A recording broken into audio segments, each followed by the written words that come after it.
नमस्कार दोस्तों इस वीडियो को थोड़ा सा भी स्किप मत करना, क्योंकि आज इस वीडियो में हम आपको राम भक्त हनुमान जी के जीवन के कुछ ऐसे सच बताएंगे, कुछ ऐसे अनसुलझे रहस्य बताएंगे जिन्हें जानकर आपके होश उड़ जाएंगे। आज हम आपको श्री राम भक्त हनुमान जी के जीवन में घटित हुई कुछ ऐसी घटनाओं से रूबरू करवाएंगे जो ना तो आपने कभी सुनी होगी और ना कभी ऐसी उम्मीद की होगी। तो चलिए दोस्तों, वीडियो को शुरू करते हैं। आज हम चर्चा करेंगे इतिहास के उस किरदार की जिनकी भक्ति, शक्ति और निष्ठा की मिसाल दी जाती है, और साथ ही उजागर करेंगे कुछ उन अनसुलझे और अनसुने रहस्यों को जो मानव जीवन और भक्त समाज के लिए मार्गदर्शन का काम करेगा। दोस्तों, संकट मोचन के नाम से प्रसिद्ध हनुमान जी को कौन नहीं जानता। पवन पुत्र हनुमान जी श्री रामचंद्र जी के परम भक्त थे, पर आपको ये जानकर अचरज होगा कि हनुमान जी ने अपने मोक्ष के लिए दशरथ पुत्र श्री रामचंद्र जी की पूजा भी त्याग दी थी। जी हाँ, यह सच भक्त समाज के लिए काफी आश्चर्यजनक है। लेकिन क्या आप जानते हैं कि उन्होंने ऐसा क्यों और कब किया? अब तक हम यही जानते हैं कि माता सीता को रावण की कैद से छुड़वाने के लिए हनुमान जी का बहुत बड़ा योगदान रहा है। लेकिन उसके पश्चात क्या हुआ? अयोध्या त्यागने के पश्चात उनका जीवन किस प्रकार का था? उनके जीवन के इस रहस्य से पर्दा उठाने के लिए यह खास कार्यक्रम केवल आपके लिए। सबसे पहले हम बात करते हैं हनुमान जी के जन्म की। भगवान शिव का अवतार माने जाने वाले श्री हनुमान जी का जन्म माता अंजनी के गर्भ से हुआ। संतान प्राप्ति के लिए जब माता अंजनी मतंग ऋषि द्वारा बताए गए तप को करने लगी, तब से प्रसन्न हुए वायुदेव ने माता अंजनी को आशीर्वाद दिया और वरदान दिया कि तुम्हें अग्नि, सूर्य, सुवर्ण, वेद, वेदांगों का मर्मज्ञ और बलशाली पुत्र प्राप्त होगा। कुछ समय पश्चात माता अंजनी के गर्भ से भगवान शिव के अंश श्री हनुमान जी ने जन्म लिया, जो वायुदेव द्वारा दिए गए वरदान से युक्त थे। अब जानते हैं कि राम जी के अंग संग रहने वाले उनके प्रिय भक्त हनुमान जी ने आखिर अयोध्या क्यों त्याग दी थी। दर्शकों, हिंदू समाज में चर्चित रामायण, जिसे पूरा भक्त समाज बखूबी परिचित है, श्री रामचंद्र जी के 14 वर्षों के वनवास के दौरान सीता जी का अपहरण हो गया था, और उसी दौरान सीता जी का पता लगाने में श्री हनुमान जी ने मुख्य भूमिका निभाई और रावण की लंका में जाकर माता सीता को खोजा। और साथ ही सीता जी को दुखी देख हनुमान जी ने लंका के 9 लखा बाग को भी उजाड़ दिया था और अपनी पूंछ से लंका में आग लगा दी थी। सीता जी को वापस लाने के लिए तथा लंका जाने के लिए समुद्र पर मुनिंद्र ऋषि जी के आशीर्वाद से पुल बनाया गया और लंका की ओर चढ़ाई की गई थी।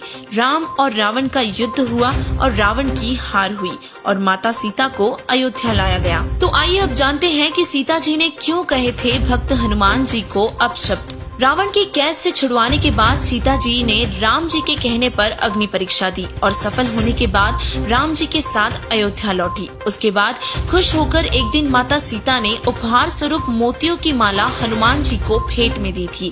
हनुमान जी माला के हर मोती को तोड़ तोड़ कर फेंक रहे थे, क्योंकि उन पर कहीं पर भी राम जी का नाम नहीं लिखा था।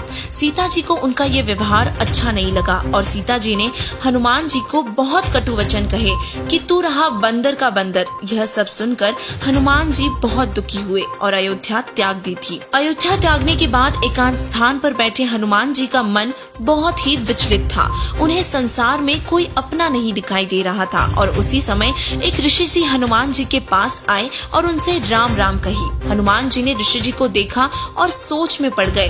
तब ऋषि जी ने उनके पास बैठे और उन्हें याद दिलाते हुए बताया कि जब आप सीता जी का कंगन लेकर आकाश मार्ग से श्री रामचंद्र जी के पास जा रहे थे और जिस स्थान पर पृथ्वी पर उतरे थे वहाँ एक पर्वत था जहाँ एक सुंदर बाग और स्वच्छ जल का सरोवर था और वहीं पास में मेरी कुटिया थी। मैं वही ऋषि हूँ। तब हनुमान जी को वो दृश्य याद आया। यह हनुमान जी के जीवन का पहला अनसुना वृत्तांत है। जिस समय हनुमान जी सीता जी का कंगन लेकर आकाश मार्ग से जा रहे थे और पृथ्वी पर एक पर्वत पर उतरे थे, वहाँ एक ऋषि जी की कुटिया थी। पास में स्वच्छ जल का का सरोवर था और फल फूलों से भरा एक सुंदर बगीचा था।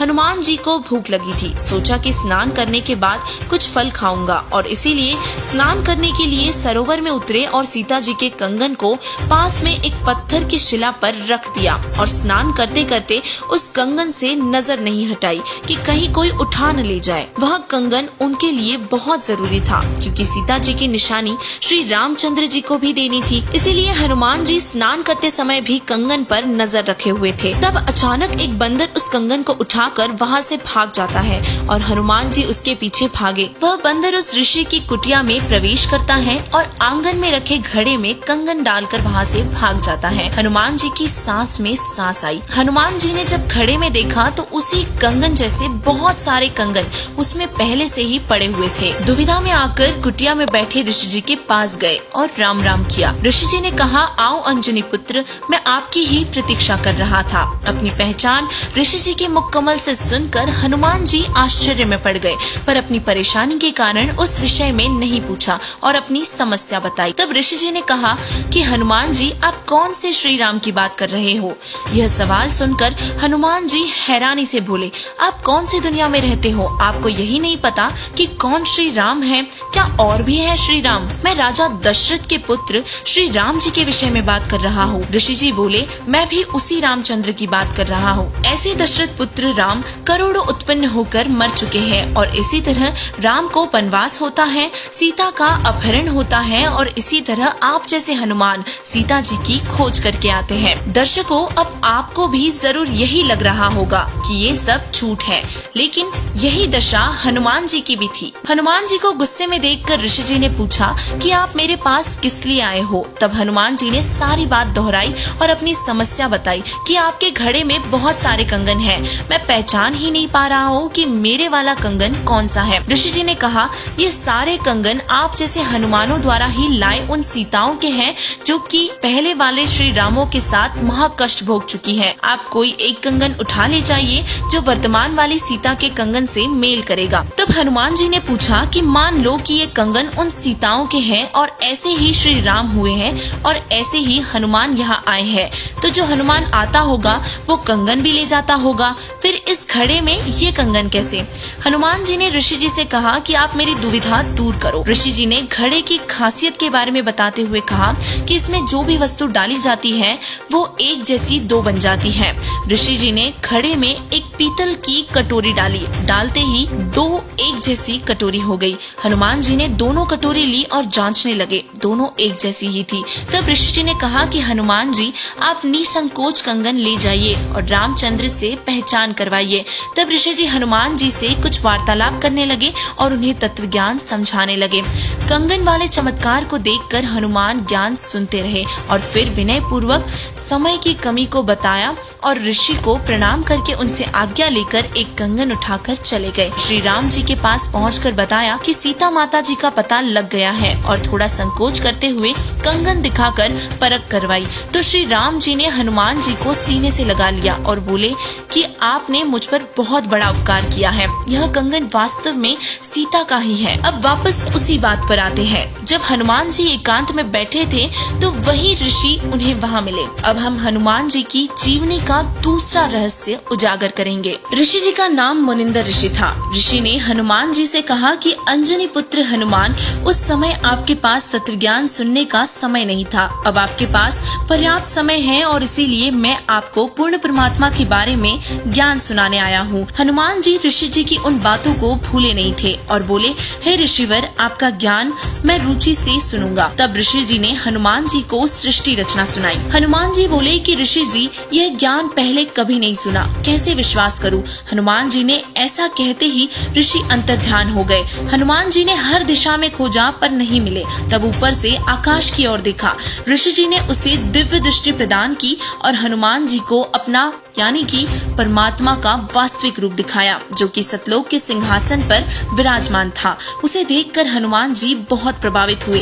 तब ऋषि थोड़ी दूरी पर फिर से प्रकट हुए और हनुमान जी उनके पास गए और उनके चरणों में सतलोक देखने की प्रार्थना की। तब मुनिंदर जी ने उन्हें सतलोक दिखाया और फिर हनुमान जी ने तत्वज्ञान स्वीकार किया और ऋषि जी से उपदेश देने की प्रार्थना की। तब महावीर हनुमान जी ने नाशवान राम की भक्ति त्याग कर अविनाशी राम की भक्ति की और मोक्ष को प्राप्त किया। ऋषि मुनिंदर जी स्वयं कबीर परमात्मा ही थे। वे अपने प्यारे भक्तों का कल्याण करने के लिए चारों युगों में प्रकट होते हैं। कबीर साहिब जी ने अपनी अमृतवाणी में बताया है कि सतयुग में सत सुकृत के टेरा, त्रेता नाम मुनिंदर मेरा, द्वापर में करुणामय कहाया और कलयुग नाम कबीर धराया। यह रहस्यमयी कथा आज तक किसी ने नहीं बताई थी। संत गरीबदास जी महाराज जी ने अपनी अमृतमयी वाणी में यह रहस्य उजागर किया है।